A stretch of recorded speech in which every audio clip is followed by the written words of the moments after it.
தெரியாது தம்பி, அட பாதி புள்ள பொறக்குதப்பா, பசும்பால தாய்ப்பாலா நம்பி. வந்தேண்ட பால்காரன், அடடா பசுமாட்ட பத்தி பாட போறேன்.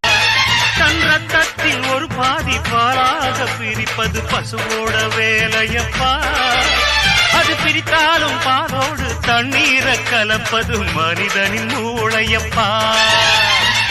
சாணம் விழுந்தா உரம் பாரு, எருவ எரிச்சா திருநீரு, உனக்கு என்ன வரலாறு, உண்மை சொன்னா தகராறு. நீ மாடு போல உழைக்கலையே, நீ மனுஷனை ஏச்சு பொழைக்கிறியே. வந்தேண்ட பால்காரன், அடடா